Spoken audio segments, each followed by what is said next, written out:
Hey guys, this is Tom Box, and I'm back from LA. I took an extra 3 days to stay there, enjoy my time there, enjoy the food scene there. I'm a bit of a foodie myself, but on my way back, just one thing after another. First thing was, of course, my flight got canceled, so I got stuck there for an extra day, and then I got back pretty late. I had to pay, parking, extra parking, if anything, and then there was also, something that I just didn't really want to talk about, but my cousin passed away, so I just decided to just let everything lay low. You know what? But here I am back, and we're going to be going through the meta trends behind the desk. If you guys have questions about the commentary stuff, well, feel free to fire a question down in the comment section, and perhaps I'll answer in an upcoming video, and I'll answer whatever I'm allowed to answer. Don't worry, I still know exactly what I can and cannot talk about, and it is what it is, and we'll leave it at that. But for everything else, in terms of getting the advantageous position to see basically a top-down overview of the tournament, witnessing basically all 18 feature matches, from the position that I was in, let's just say there was a lot of impactful text that I think can be applied. Although some of these texts may have already rolled over, especially a lot of the plays that you guys got to see in Top Cut. But there are a lot more than that, and there's actually basically a pattern and a trend that can be followed and adapted to, and that's what I want to talk about and share with you today, and basically put you guys at the forefront of meta trends and advantages. And I guess to get things out of the way, don't forget to hit the like button, hit subscribe, ding that notification bell, and let's go. And so, welcome to the ever-changing format of 2023, from the beginning of the ban list to where we are now. Let's just say the more you talk about this format, the more players are going to adapt for the week after. Every week is a little bit different, and that's why surprises are so necessary. Whereas once you get to a point where a format is completely solved, everyone is basically on a level playing field, and your skill level is what determines everything. But right now, innovation is more key than ever, and it definitely reflected in 250th YCS. For today's video, I'm going to cover 5 meta trend takeaways that I got from behind the desk, which are my takeaway, and I think these are some of the things that were already applied or is going to propel the format forward in case it hasn't really been put into the mainstream just yet. So stick around. The first one's going to be Kashtiras, second one's going to be Sprites. There's also Dark World, Labyrinth, and last chunk here is going to be tech choices that I think are just super good. You guys should be playing these cards. And you know what? Here we go. So there's 2 things I want to talk about when it comes to Kashtira. One is going to be the current trend of Kashtira and how to follow that trend, because there's a little bit of a cycle. And the second thing is going to be runic Kashtira. But starting with the first thing here, we're going to talk about the Kashtira cycle. So based on the event, a lot of people kind of assume that we're in the blue part here, where playing kaijus was the right answer, but clearly it was not.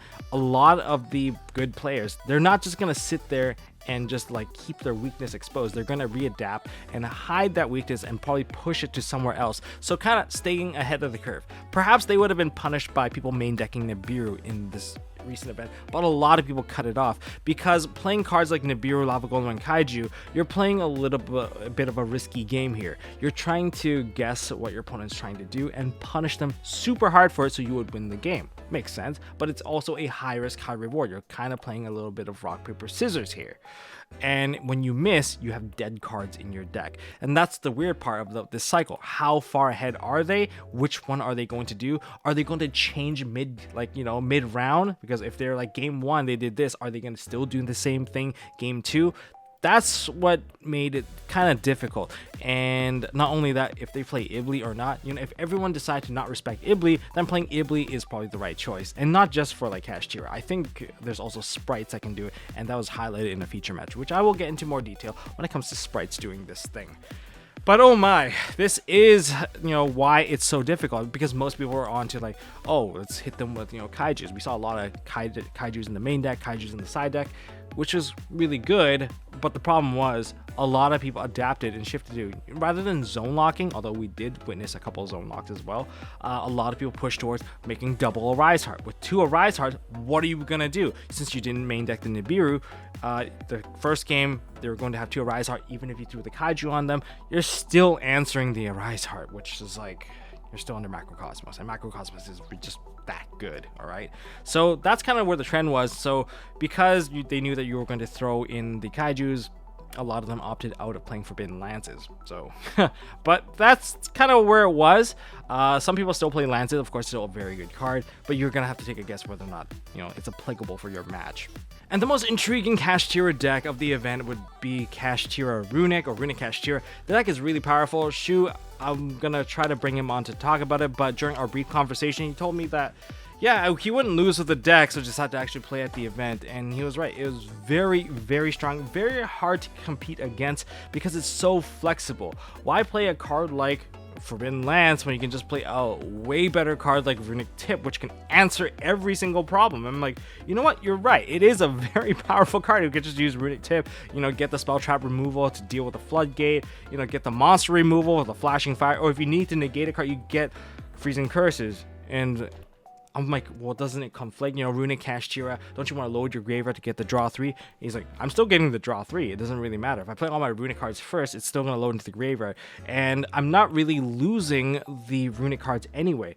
Our Rise Heart bridges that, and every single time I banish, you know, one of them, I just reattach it. And once I reattach it, if you get rid of my Rise Heart, which you probably have to because I'm going to win if you don't, well, it gets put into the graveyard, and all the materials get put into the graveyard with it. I'm like, wow, that's really smart. You just somehow just bridged it with the Arise Heart, and you get the best of both worlds. So it was really crazy. Congratulations for, you know, kind of bringing this to the forefront. I look forward to trying it out myself, because I really think that this is like a very impressive deck, especially when people are kind of cutting back on their lances. This will give you a lot of advantage, especially moving forward. Next, we have to talk about sprite trends. From the beginning of the format, where Sprite Elf got banned, basically everyone thought they lost their edge, to YCS Lima, where sprites were the 2 finalists, to this event, I have to say, sprites definitely made a huge comeback. This is like the comeback story once again, and there's 4 variations of sprite that we got to see. We got to see Melfi sprite, or just pure sprite, because if you don't want to include the Melfi monsters in there as a part of it, that's fine too. But there's Melfi sprite, there's Live Twin sprite, there's Tri-Brigade sprite, and there's also Ibli sprite. Like 4 variations of sprites, all of which were performing very, very well at the event. So my favorite sprite build has to be Kamal Crook's build. It's so good. It's Tri-Brigade sprite. And if you guys want an example, just watch the feature match from Raymond Dye. Raymond Dye versus Kamal Crooks. You can watch Raymond's board. You know, Raymond, I'm a fan of you too, but you get to watch Raymond's board gets completely smashed by Tri-Brigade. It just pushes through so much. That's why I think that if you can master that deck, I think you have a better chance, especially against most of these mirror matches. There's just better follow-ups and better ways to extend. One of my iconic plays from Ibli Sprite was like, I was always questioning, like, why are they playing in Crusadia Equimax? Like, what are you doing with this card? But when you give someone an Ibli, this is the crazy part. You give them the Ibli, all right?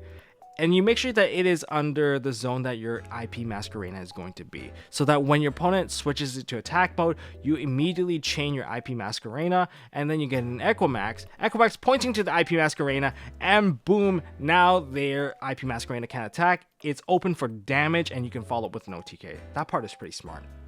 And I guess there's other things about this particular matchup. If you guys don't know, most people, of course, are playing, you know, Testudo Erat Newman. You know, the one to kind of lock people out, and they're also making Totally Awesome at the same time. How are they doing it? It's because they're using Repodocus to change one of the sprite monsters into an Aqua, so they can still do it, open up the zone, and you still have the Repodocus there so that you can activate Sprite Double Cross to revive the turtle, and therefore you get the lock and you get the turtle. You know, there's like tons of stuff you can do, but that I believe did happen at Lima as well, but that's just kind of like a refresher for you guys. And one of the winning cards, I would say, in the more the successful builds is Emergency Teleport. They were playing Gamma as one of the key hand traps now, and so because of the Gamma being one of the key hand traps, it's very crucial that you get a level 2 body. The reason for that kind of makes sense, you know, kind of overlaps a little bit with Kashtira. They're so good at removing Kashtira monsters off the board, not letting them do something. That particular weakness also applies to Sprite, getting rid of the level 2s. And so they just, you know, aside from just getting Gamma, you know, just negating stuff, forcing your opponent out of like certain plays, just the additional level 2 body on the field matters, and it's just a free summon. It's not once per turn. These E-Tallies, they're always going to pay off, and to them, it's definitely worth it. So I've seen 3 copies in the deck just for Gamma, or 2 copies just for Gamma. Yeah, if you're going to be trying out sprites, put in the Gamma. and the Italy. And before we continue, make sure you guys check out MST.merch.com to get some fancy new stuff. And, you know, I can use this to make a little bit of an announcement here. You know, we were away for the last week. We are working on shipping again. So if you ordered something last week, yes, we are working on it. You know, sorry about the delay, you know, flight, you know, cancellation, me on vacation, you know, all that stuff. But, you know, we're back on track. We're going to get things rolling. We're going to get things shipped to you. So, you know, look forward to receiving your package, and thank you for your support, you know, whether it be sleeves, mats, over sleeves, box dividers. Thank you guys for your support. Without you guys, you know, I wouldn't be here. So, you know, just appreciate you guys for out there. And you get yourself a little something. All right, let's get back into, you know, the remaining parts of this video.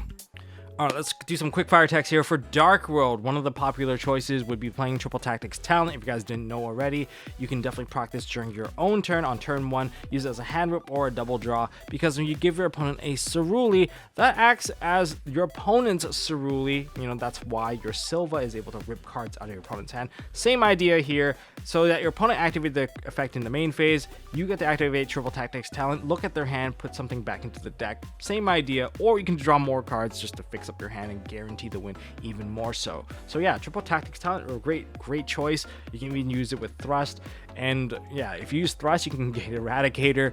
Yeah, there's just so many ways to really abuse this card with Dark World. So, you know, take that into consideration, especially when you're dropping ceruli onto your opponent's side of the field. Next, there is Labyrinth. This one was really cool. This was a feature match. We got to see a Labyrinth deck that did not run Floodgates, but instead did hand looping. Yeah, that was so funny. Using Temple of the Kings, you can really just set a lot of things up here. So Temple of the Kings is definitely really good, and you should play Temple of the Kings because you get to immediately activate your big welcomes. You get to activate your welcome Labyrinth, so you can set up your Labyrinth engine right away, get your Ariana onto the field, or get your Lady of the Labyrinth. And then you can go for cards like a Pointer of the Red Lotus. Look at your opponent's hand, rip a card out. That's great. But if you have the card up, you can also even set up for even more hand ripping. You can go for like the Eradicator, because your one set card can be activated right away on the turn that it is set thanks to Temple of the King. So you could do some very explosive play. And using cards like Phoenix Wing, Wind Blast to mess with your opponent's top deck, that makes life very hard for your opponent, especially after you've looked at their hand, you know what they're setting. Giving them like dead turns is pretty deadly, and if you can constantly reset the card and reuse it, it kind of puts them in an endless cycle of never being able to draw a single new card ever. It's pretty devastating. That was really cool to see.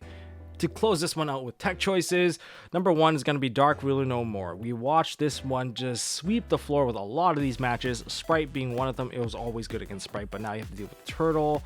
You also have to deal with the Toad, and just, you know, a lot of just shenanigans from just Sprite Red and Carrot. It's a really good one just to empty out the board and clear everything and regain control. Against Kashtiras, double Arise Heart, you just turn them both off, you know. And then there's also Naturia.